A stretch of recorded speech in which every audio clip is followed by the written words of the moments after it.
दोस्तों मौका जितना छोटा शब्द है उतनी देर के लिए आता है दोस्तों मौका हमारे जीवन में हमें बहुत मिलते हैं दोस्तों।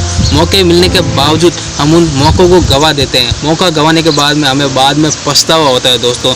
उसी तरह मैं दोस्तों आज कहानी लेके आया हूँ, बहुत ही शानदार कहानी है दोस्तों। इससे आप सुन के अच्छी सीख ले सकते हो दोस्तों, फिर बाद में आप मौका कभी नहीं गवाओगे दोस्तों। एक राजा और सैनिक की कहानी मैं आपको बताऊंगा। एक राजा और जंगल में और एक आदमी रहता है, उसकी मैं आपको कहानी बताऊंगा। तो दोस्तों कहानी शुरू करते हैं। दोस्तों एक राजा होता है।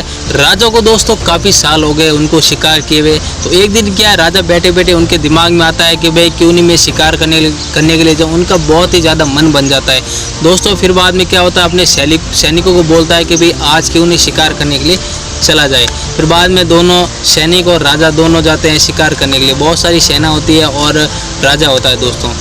शिकार करने के लिए जंगल में जाते हैं। जंगल में जाने के बाद में राजा को दिखता है कि हिरण दोस्तों। तो राजा हिरण के पीछे भागता रहता है और सेना एक तरफ हो जाती है और राजा एक तरफ हो जाता है।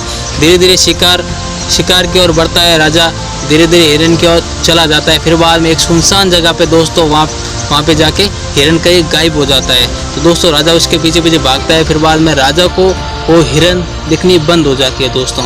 फिर बाद में क्या होता है, शाम का टाइम हो जाता है। समय धीरे धीरे ढलता शुरू हो जाता है, काफ़ी रात हो जाती है दोस्तों। फिर बाद में राजा इधर उधर भटकता है। इधर उधर भटकने के बाद में जंगल का सही रास्ता उनको नहीं मिल पाता है। फिर बाद में क्या होता है कि इधर उधर भटकने के बाद में दोस्तों उनको एक मकान दिखता है दोस्तों। राजा को एक मकान दिखता है। फिर बाद में धीरे धीरे वो मकान की ओर जाता है। मकान की ओर जाने के बाद में उनको एक बूढ़ा आदमी मिलता है दोस्तों। उसमें बूढ़ा आदमी मिलता है। फिर बाद में राजा डर जाता है कि भाई ये आदमी कौन है, कैसा है। फिर बाद में उनके दिमाग में बहुत सारे क्वेश्चन आते हैं। फिर बाद में जैसे तैसे करके राजा उसके पास जाता है। राजा उसके पास जाने के बाद में उनको बोलता है कि भाई पूरी बात बताता है कि मैं यहाँ शिकार के लिए आया हूँ, काफ़ी सालों हो गए मुझे शिकार किए हुए। फिर बाद में आदमी को ये सारी बातें बताता है। फिर बाद में आदमी बोलता है कि मैं यहाँ पर रहने की आपको व्यवस्था करवा देता हूँ। फिर बाद में उसके लिए खाना बनाते हैं। फिर बाद में रात वहीं राजा गुजारते हैं। फिर बाद में सुबह होने के बाद राजा जब जा रहे होते हैं तब उन आदमी को बहुत सारी चंदन की लकड़ियाँ देता है दोस्तों। राजा चंदन की लकड़ियाँ इतनी सारी देता है। फिर बाद में क्या होता है कि उस आदमी को पता नहीं होता मार्केट में चंदन की लकड़ियों की वैल्यू क्या होती है दोस्तों। वो तो कभी मार्केट गया हुआ नहीं है, क्योंकि उसको मार्केट के बारे में कुछ नॉलेज नहीं होता है दोस्तों कि भी ये भी लकड़ियाँ बिकती है मार्केट में। फिर बाद में क्या होता है कि भाई राजा वहाँ से चला जाता है। राजा के जाने के बाद में दोस्तों फिर बाद में सर्दी का मौसम होता है दोस्तों। सर्दी का मौसम होने के बाद में वो क्या करता है, आदमी चंदन की लकड़ी को जला के सेक करता है हाथों की।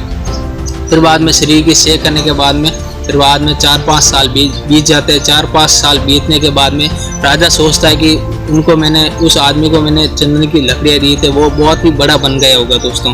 फिर बाद में क्या होता है, 4-5 साल के बाद में राजा वहीं जंगल में आता है। जंगल में आने के बाद में देखता है कि वो सारी लकड़ियाँ वहाँ पे है ही नहीं, वो आदमी वैसा का वैसे ही है।